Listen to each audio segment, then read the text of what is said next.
Fala pessoal, bom dia, boa tarde, boa noite, boa madrugada. Estamos aqui iniciando mais uma aula.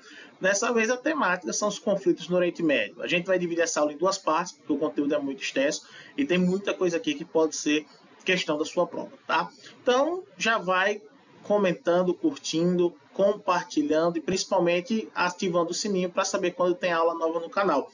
Em geral, pessoal, nossas aulas elas são lançadas, né, no YouTube todos os domingos, agora no caso de atualidades, a partir das 13h30, tá? De 1h30 da tarde. Isso para ficar mais fácil para a galera ter acesso a esse conteúdo. Tá? Lembrando sempre, pessoal, que essa aula tem dois objetivos. Para quem vai fazer bombeiro, né, de Pernambuco, auxiliar as 5 questões lá que tem na prova, e para quem vai fazer PM, soldado, né, ajudar na redação do seu repertório, tá? Então vamos lá começar a nossa aula. O Oriente Médio, pessoal, é uma das regiões mais emblemáticas do planeta. Primeiro, por suas potencialidades econômicas e segundo, pelos conflitos dessa região. Tá? Então a gente começa falando um pouquinho sobre as características dessa região do Oriente Médio. Então o Oriente Médio é uma região situada, pessoal, entre o continente asiático, até porque o Oriente Médio faz parte do continente asiático, Europa e África. Tá? Então, a localização do Oriente Médio faz com que ele seja uma região importantíssima ou estratégica para a economia dessa região. Tá? Então, isso desperta o interesse de qualquer que seja. Então, qualquer país hoje que pense em assumir a hegemonia mundial, ele tem que ter o Oriente Médio como aliado ou, pelo menos, ter boas relações com o Oriente Médio por conta disso. Há uma influência econômica enorme nessa situação. Tá? E o Oriente Médio é um território razoavelmente grande. A gente tem aqui 6 milhões de quilômetros quadrados, tá? E uma população de aproximadamente 260 milhões de habitantes. Tá? É formado por 15 países. Aqui a gente tem o Afeganistão, Arábia Saudita, Bahrein, Catar, Emirados Árabes, Iêmen, Irã, Iraque, Israel, Jordânia, Kuwait, Líbano, Omã, Síria e a Turquia. Tá? Então são países que vira e mexe, eles são destaques aí na mídia mundial por diversos fatores. Tá? Então por isso que a gente precisa prestar muita atenção no Oriente Médio. Tá? E quando a gente fala em quadro natural, nós temos grandes áreas do Oriente Médio compostas por montanhas, desertos, forte escassez de água e elevada amplitude térmica diária. Tá? E aqui tem um fato que talvez as pessoas não levem em consideração. Viver no deserto é extremamente complicado por conta da variação de temperatura diária. Então, durante o dia, a temperatura é altíssima, pode chegar próximo até dos 50 graus, mas durante a noite essa temperatura cai muito, né, e pode chegar até a 10 graus abaixo de zero, por exemplo. Então, é bem complicado viver. E ainda tem, na sua grande maioria, solos que são improdutivos, né, não servem para agricultura, a não ser lá na região das margens dos rios, né, principalmente após cheias, né, onde a gente tem aí solos que se tornam bem propícios para a prática agrícola. Então, no primeiro momento, a gente conclui o seguinte: os atrativos do Oriente Médio eles se dão primeiro pela localização geográfica, né, sem o trocamento de Ásia, Europa e África, também pela questão basicamente do petróleo, né, que a gente ouve muito falar na mídia, mas não é só petróleo, e também por uma questão religiosa. Tá? Esses seriam os interesses que se despertam no Oriente Médio. Se a gente for analisar só pelo quadro de natureza, o Oriente Médio é um dos lugares mais difíceis para se viver. Ora montanha, ora deserto, falta d'água, elevada amplitude térmica. Então, são esses outros atrativos que fazem do Oriente Médio ser uma região bastante interessante, ok? Então, essas primeiras informações aí é só para a gente se localizar, entender um pouquinho do Oriente Médio, para a gente dar sequência às nossas aulas. Pronto. E aqui nesse mapa a gente vê com muita clareza, né, o que eu estava falando. Aqui eu tenho Europa, tá? Nessa posição superior. Aqui mais a leste, África, para a gente ter essa noção bem bacana. E aqui mais oeste, mais leste, perdão, lá vai para vocês confundir aqui, mais a leste, continente asiático. Então, ó, a leste, Ásia, oeste, Europa, e aqui a sudoeste, o continente africano. Então, essa posição do Oriente Médio ela é interessantíssima para o comércio mundial por conta desse entrocamento. Tá? Então, é um fato que a gente precisa prestar bastante atenção. Tá?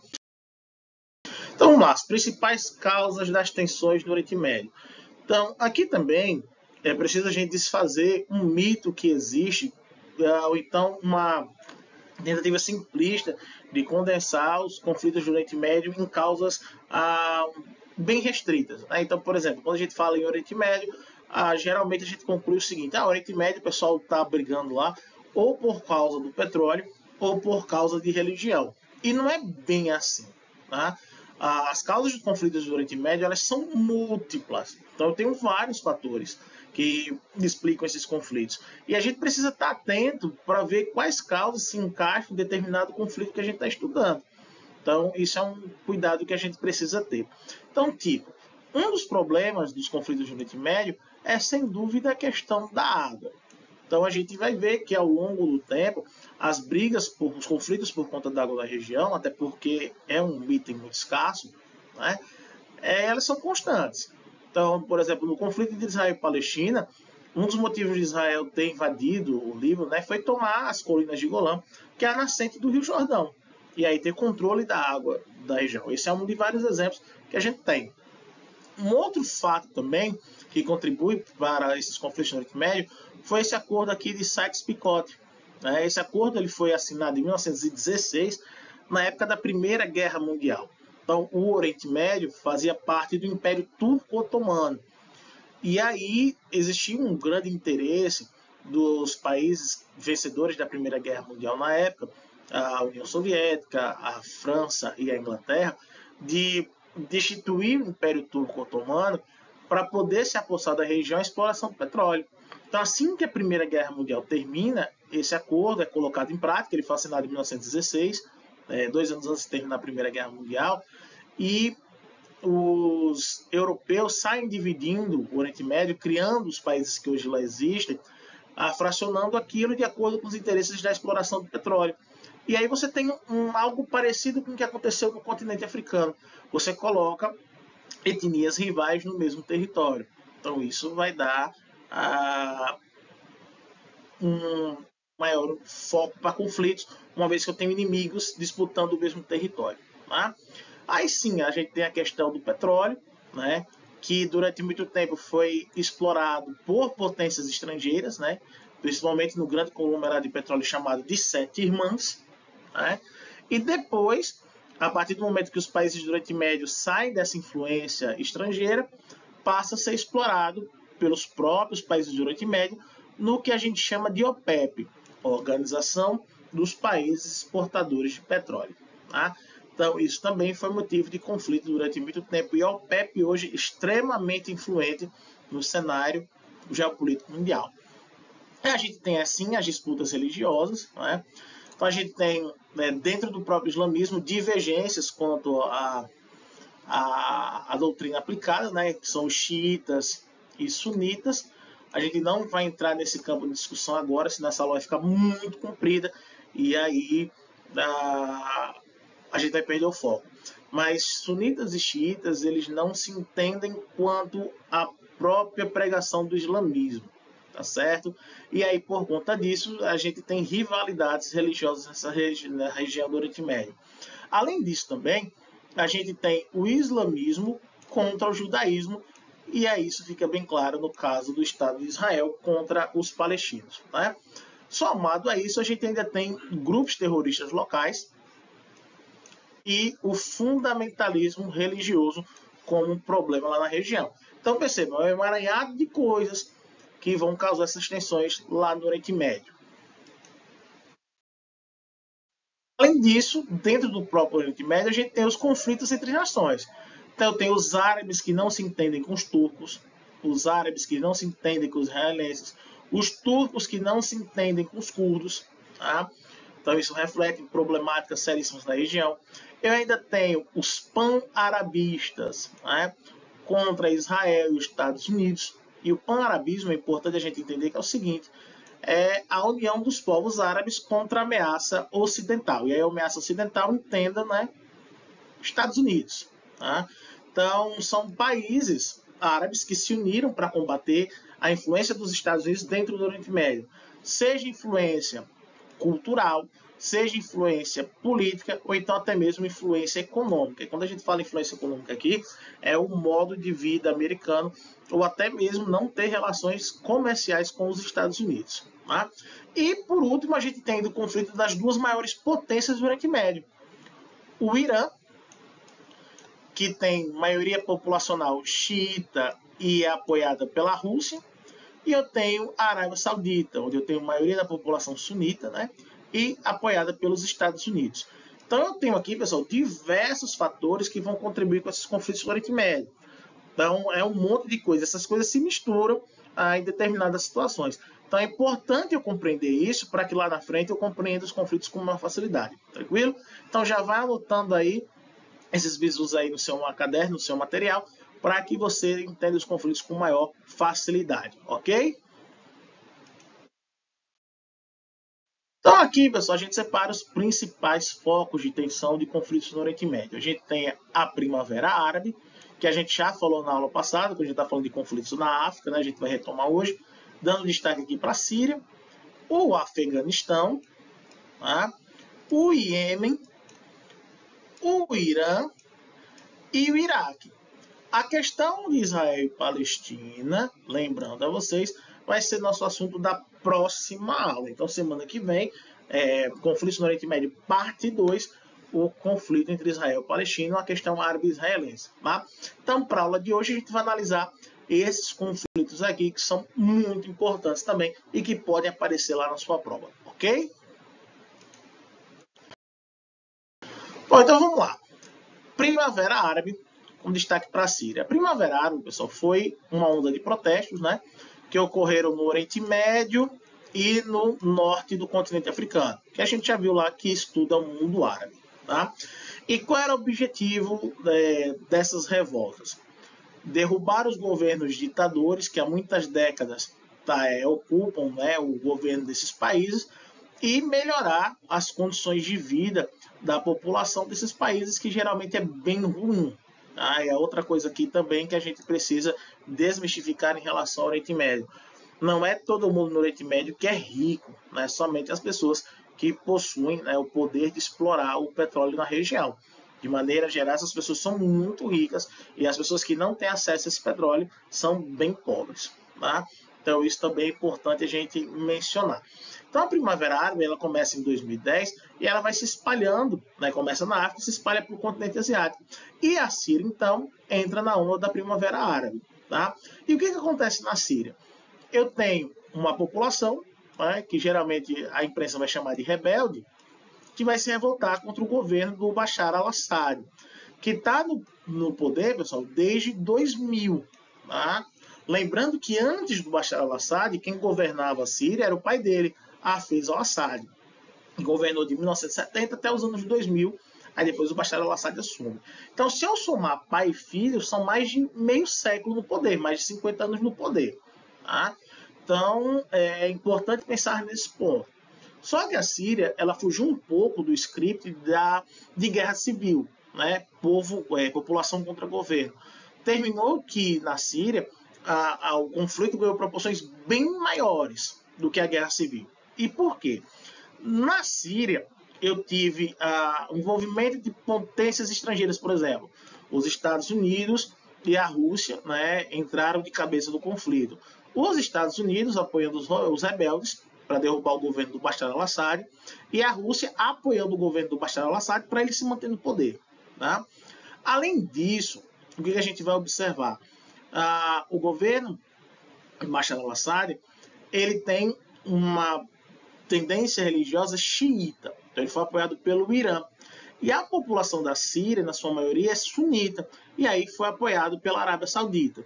Tá? Então percebam, não é mais povo contra governo, tem potências estrangeiras e tem as potências locais envolvidas no conflito. Além disso, né, a questão religiosa, xiitas contra sunitas. Para piorar, eu tenho aqui, né, a presença do terrorismo na região, porque durante o conflito na Síria a gente teve a ascensão do grupo terrorista Estado Islâmico, né, que aí também causou problemas na região. Além disso, a gente teve envolvimento de outras nações. Deixa eu voltar aqui rapidinho. Aqui foi o povo curdo, tá? Então, isso também é importante destacar, tranquilo? Então, isso é muito importante destacar. Já aqui no Afeganistão, tá? Para a gente poder explicar o Afeganistão, a gente vai ter que voltar um pouquinho no tempo e falar de 79, quando a União Soviética invade o Afeganistão com interesses no petróleo do país, né? E aí os Estados Unidos, época de Guerra Fria, resolvem intervir. O que faz os Estados Unidos? Envia a CIA para lá para treinar as tropas de resistência, né? E entre essas tropas termina surgindo o grupo terrorista Al-Qaeda, né?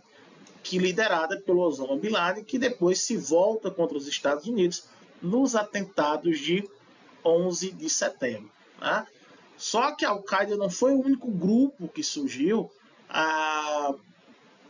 nesse treinamento, nessa resistência contra a União Soviética. Surgiu também um outro grupo, né, que é o Talibã. O Talibã vai surgir dos dissidentes desse conflito, né, os chamados mujahidins, né, ou guerreiros santos na tradução. Tá? Então, Al-Qaeda e Talibã, eles vão dominar o país por muito tempo, sendo que o Talibã vai exercer essa influência mais local. Al-Qaeda vai se preocupar, por exemplo, durante muito tempo, em combater os Estados Unidos e aí se tornando uma ameaça mundial. Já o Talibã, ele vai se preocupar em controlar o Afeganistão, né, e aplicar o extremismo religioso, o extremismo do islamismo. Então, de 96 até 2001, o Talibã dominou grande parte do Afeganistão. Quando a Al-Qaeda pratica os atentados de 11 de setembro, né, o presidente da época, o George W. Bush, ele decide combater o terrorismo, né, a caça ao terror e a defesa da liberdade. Então, as tropas norte-americanas partem para invadir o Afeganistão e o grupo Talibã, ele termina sendo derrotado e muitos desses soldados, né, dos mujahidins, eles fogem. Então, os Estados Unidos passam a dominar o território afegão durante muito tempo. Acho que algo em torno de 2 décadas. Tá? Em 2021, os Estados Unidos resolvem retirar as tropas do Afeganistão e o Talibã retorna dominando o país novamente. Tá? Então, no Afeganistão tem o Talibã, mas também tinha influência da Al-Qaeda. E esses dois grupos, eles tinham meio que uma parceria. É importante também que se diga isso. Tá certo? Então, a influência norte-americana no Afeganistão causou meio que essas consequências aí desastrosas. Ok? E a gente tem aqui o Iêmen, que é um paísinho bem pequenininho do Oriente Médio. Professor, mas a gente nem escuta falar. É por isso que o que está acontecendo no Iêmen também ficou conhecido como Guerra Esquecida. Tá? O conflito no Iêmen também é consequência da Primavera Árabe. A gente tem um governo sunita, né, ditatorial, que explora a população e tal, bem no contexto da Primavera Árabe, e tem aqui uma resistência da população xiita, né, que é o movimento Houthi. E o caso do Iêmen, pessoal, é bem grave. Tá?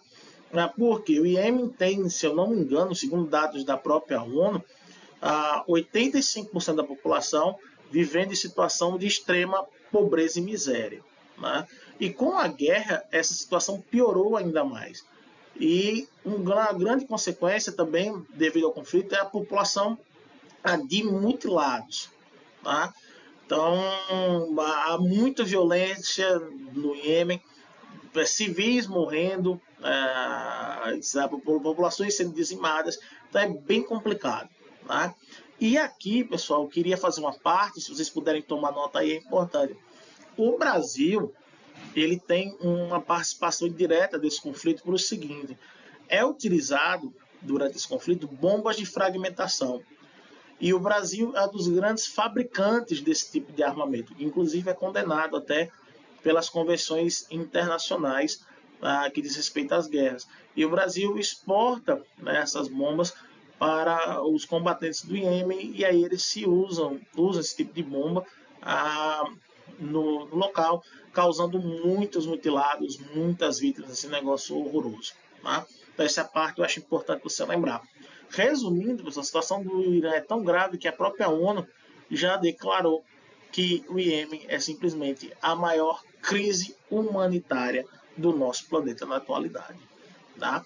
Então, algo assim bem triste assim, de se falar.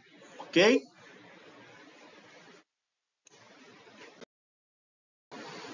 E a gente vem para o Irã. Né? E aqui a gente precisa dar um enfoque interessante, né? Porque o Irã termina sendo uma potência do Oriente Médio e termina influenciando o cenário geopolítico da região. Tá? Então, quando a gente começa a falar do Irã, a gente tem que remontar à Revolução Islâmica de 1979. Tá? Até esta data, 79, o Irã mantinha excelentes relações comerciais com os Estados Unidos, a autoridade governante do país, que era o Shah, né, um dos cargos mais importantes da monarquia islâmica, Reza Pahlavi, ele era pró-Estados Unidos e comercializava lá o petróleo para a região. E aí, as pessoas ligadas ao Reza Pahlavi tinham uma condição de vida muito boa por conta desse comércio do petróleo e a população em situação de miséria. Né?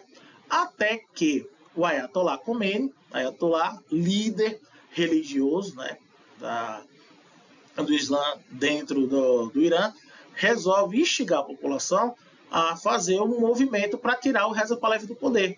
E assim acontece. A população se mobiliza pela liderança do Khomeini e tal, e da religião islâmica, e tira o Reza Pahlavi do poder. Então isso ficou conhecido como Revolução Islâmica. E aí até hoje o Irã tem como base do seu governo o Alcorão, que é o livro sagrado do povo islâmico.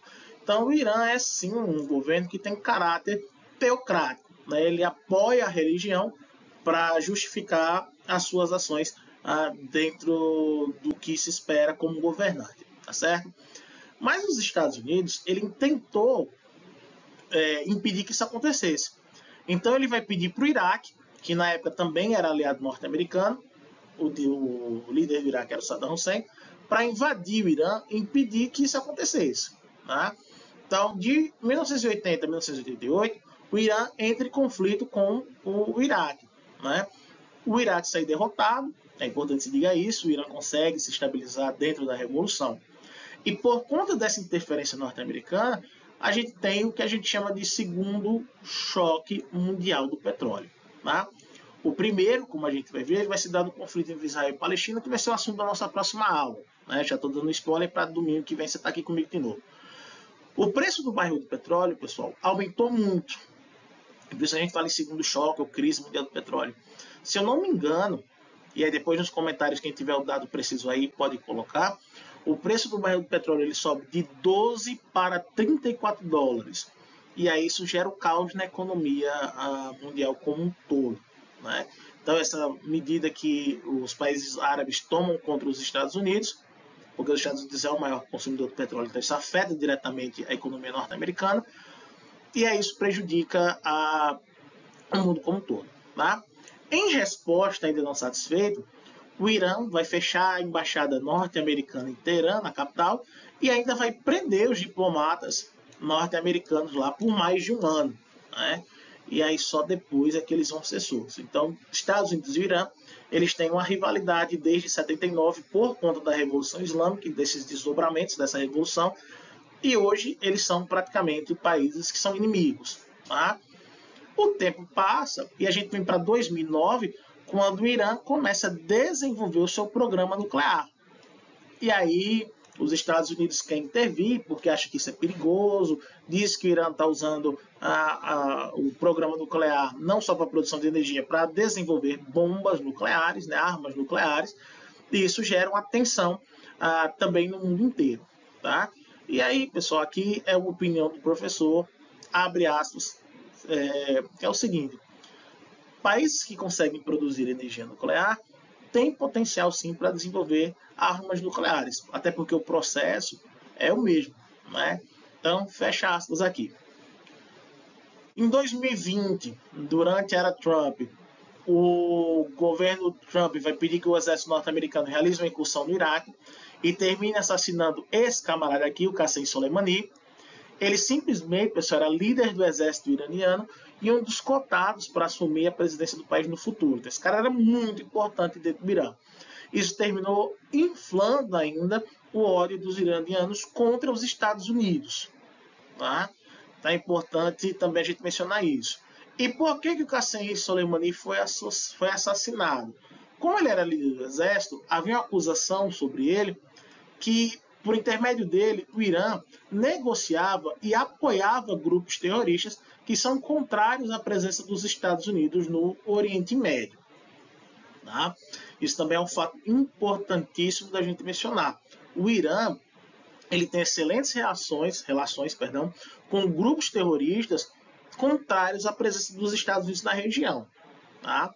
Então o Irã meio que fortalece esses grupos terroristas, fornecendo armas, dando abrigo e até mesmo conversando com esses grupos terroristas, bolando uma possível ofensiva caso haja um conflito e tal. Então é algo assim que os Estados Unidos têm muito medo. Tá? E o último fato importante sobre o Irã, já que é em questão de prova inclusive, é a Revolução do Véu, que acontece o ano passado. Tá? E por que isso é importante? Como eu disse para vocês, todo o governo iraniano é baseado no Islã, na religião. Tá? Então existe lá no Irã a chamada Polícia da Moralidade, que é para verificar se as pessoas têm práticas e costumes, né, de acordo com o Corão. E essa Polícia da Moralidade, pessoal, em 2022, passou a agredir mulheres que não usavam o véu corretamente. E essas mulheres chegaram à morte de tanto apanhar. Então isso provocou uma série de revoltas lá no Irã, e essas revoltas ficaram conhecidas como Revolução do Véu por conta disso. Tá? Então também é algo importantíssimo mencionar, porque já foi questão de prova e ainda está ocorrendo no Irã. Inclusive questiona-se muito a violência que a Polícia da Moralidade tem dentro do país. Ok? Então isso também é importante que a gente lembre. E por último, para a aula de hoje, o Iraque. Lembrando, a aula que vem, o conflito árabe-israelense, Israel contra a Palestina, fechando essa parte do Oriente Médio. Tá?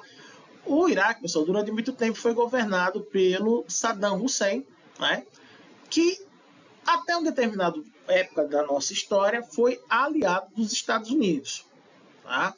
Então, o Saddam Hussein assume em 79, fica no poder do país até 2003, quando ele é capturado. 3 anos depois, em 2006, ele é executado. Tá?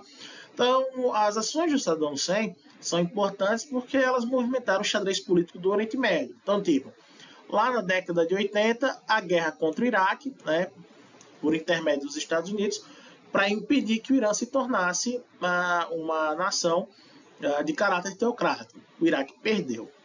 E aí, então, os Estados Unidos, mesmo assim, ainda mantinham relações diplomáticas legais com o Iraque. Isso vai mudar a partir da década de 1990, quando eclode a Guerra do Golfo. Né?